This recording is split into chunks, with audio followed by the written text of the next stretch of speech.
Hello traders option trading channel में आपका फिर से स्वागत है। और आज हम आपसे थ्योरेटिकल चैप्टर स्टार्ट होंगे, जिसमें हमारा जो पहला टॉपिक है वो है प्राइस डिलीवरी।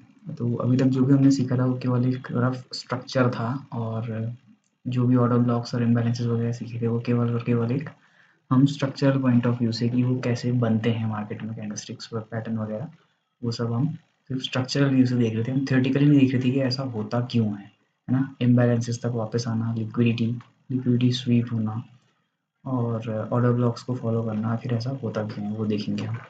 तो इसी सिलसिले में सबसे पहला जो टॉपिक है वो है प्राइस डिलीवरी।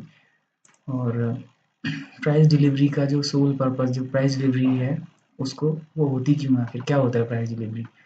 तो जो प्राइस डिलीवरी का जो इकलौता पर्पस है यहाँ पर देखिए, sole purpose of the price delivery is to see liquidity by returning to an imbalance और running a stock by liquidity sweep. Liquidity में आपने देखा होगा लिक्विडिटी स्वीप होना क्या होता है और लिक्विडिटी क्या होती है, और इम्बैलेंस क्या होता है और कैसे प्राइस इम्बैलेंस पर वापस आकर के वहाँ से रिजेक्शन या कंटिन्यूएशन करता है। तो प्राइस का जो है, प्राइस डिलीवरी का एकमात्र पर्पस है लिक्विडिटी सीक करना। मार्केट में जब लिक्विडिटी होगी तभी प्राइस डिलीवरी हो पाएगी। और वो कैसे होगी लिक्विडिटी सीक करना, एक इम्बैलेंसेस में वापस जा करके या फिर लिक्विडिटी को स्वीप कर करके। क्योंकि बायर और सेलर का बैलेंस बना रहना जरूरी है। प्राइस कभी भी हो, जो जो भी प्राइस आपके यहाँ पर चार्ट में प्रिंट होता है वो प्राइस इसलिए प्रिंट होता है क्योंकि वहाँ पर बायर और सेलर का इस प्राइस पॉइंट पे एग्रीमेंट है। ठीक हो गया।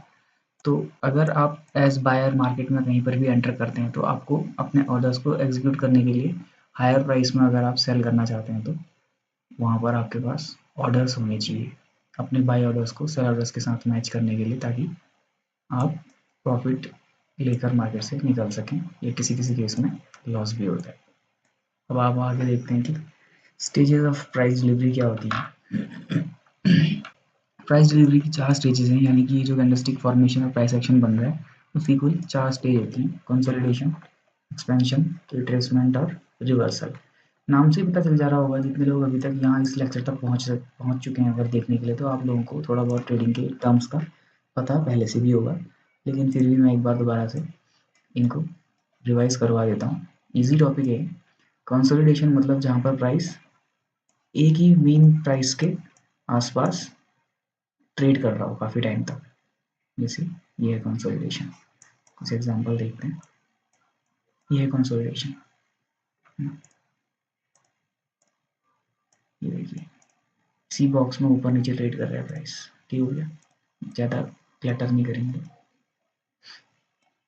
ये कंसोलिडेशन है, ये ठीक हो गया। एक ही प्राइस, छोटी सी प्राइस रेंज के बीच में प्राइस ऊपर नीचे जा रहा हो तो उसे कहते हैं कंसोलिडेशन, फर्स्ट स्टेज। फिर सेकंड पॉइंट है हमारा, वो है एक्सपेंशन। तो एक्सपेंशन काफ़ी इजी है। जब भी प्राइस में बड़े बड़े मूव्स आते हैं वो सब एक्सपेंशन कहलाते हैं। ये देखिए सिंगल साइडेड बड़े मूव्स, ये एक्सपेंशन। ठीक हो गया। और डाउन साइड को भी हो सकते हैं, इस साइड को भी देखिए है डाउन साइड एक्सपेंशन। एक साइड आप समझ जाएंगे, दूसरी साइड आपको इजीली आ जाएगी समझ में। थर्ड स्टेज है रिट्रेसमेंट।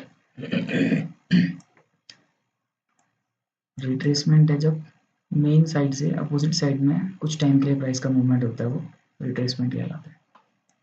अब मेन साइड और अपोजिट साइड का अंतर कैसे पता करेंगे, जो भी एक्सपेंशन होगा उसमें आपको ये जरूर दिखाई देंगे। ये क्या है, एक फेयर वैल्यू गैप, पहचाना। ये है फेयर वैल्यू गैप, ये भी फेयर वैल्यू गैप। जो भी एक्सपेंशन होंगे उन सब में गैप जरूर बनेंगे, फेयर वैल्यू गैप हो, वॉल्यूम इम्बैलेंस हो, इस तरीके से। और जबकि जो रिट्रेसमेंट होगा, जिसे पुल बैक भी कहा जाता है, उसमें नहीं होंगे इम्बैलेंसेस, या अगर बनेंगे भी तो उन्हें तुरंत ही मार्केट रिजेक्ट कर देगा। जैसे यहाँ पर ये छोटा सा फेयर वैल्यू गैप बना लेकिन मार्केट ने तुरंत रिजेक्ट कर दिया। ये कंसोलिडेशन है, ये कंसोलिडेशन है, यहाँ पर भी ये पुल बैक आया, ये बना तो सही लेकिन मार्केट ने तुरंत रिजेक्ट कर दिया। ठीक हो गया।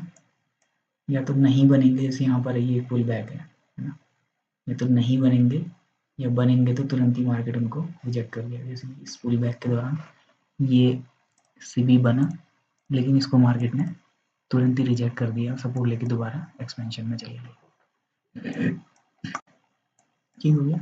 जो थर्ड स्टेज है वो है रिट्रेसमेंट, वो बता चुका हूँ मैं। कंसोलिडेशन, एक्सपेंशन, रिट्रेसमेंट इसका हो गया। अब है रिवर्सल। रिवर्सल और रिट्रेसमेंट में क्या अंतर है कि रिट्रेसमेंट में हमने देखा कि या तो इम्बैलेंसेस नहीं होंगे या फिर होंगे तो मार्केट तुरंत रिजेक्ट कर देगा। रिवर्सल में क्या होता है कि इम्बैलेंसेस होंगे ही होंगे, मस्ट है।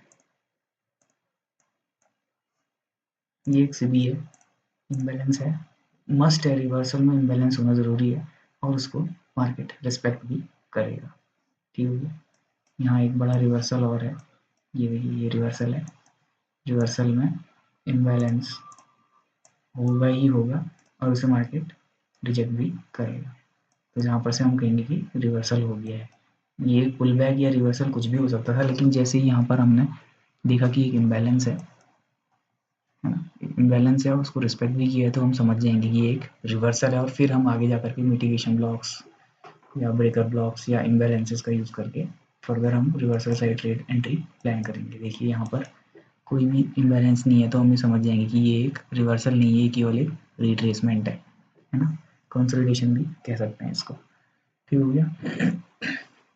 और इसी तरीके से नैरेटिव डिसाइड होता है। कुछ लास्ट चैप्टर में देखा था कि नैरेटिव होता है कुछ, लास्ट टू लास्ट चैप्टर, तो नैरेटिव ऐसे ही बनाया जाता है। और नैरेटिव एक स्टेब्लिश होने के बाद हम फिर इम्बैलेंसेस और ऑर्डर ब्लॉक्स का यूज़ करके मार्केट को क्या करते हैं, नेविगेट करते हैं। ठीक हो गया। प्राइस डिलीवरी से ही हम क्या एक नैरेटिव डेवलप करते हैं और उसके बाद प्राइस डिलीवरी से नैरेटिव डेवलप होता है। फ्लो चार्ट से समझते हैं इसको। फिर नैरेटिव बनाने के बाद हम प्राइस को ऑर्डर ब्लॉक्स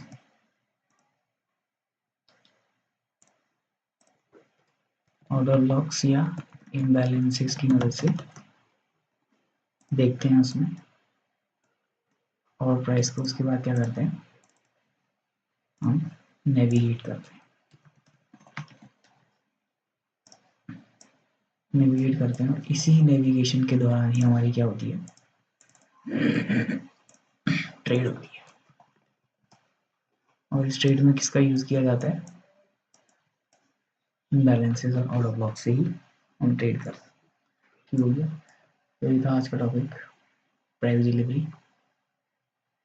फिर हम और थ्योरी के साथ हाजिर होंगे नेक्स्ट चैप्टर में। ज़्यादा बड़ा ना हो जाए चैप्टर, क्योंकि बोरियत होने लग जाती है ना, लगातार नींद आने लग जाती है देखते देखते, क्योंकि ये काफ़ी बोरिंग पार्ट है प्राइस का। बोरिंग है ये सही में। जब तक एंट्री एग्जिट एसएल वगैरह ना डिस्कस होने लग जाए तब तक सारा कुछ बोरिंग ही लगता है। तो thank you for watching, subscribe करना ना भूलिएगा।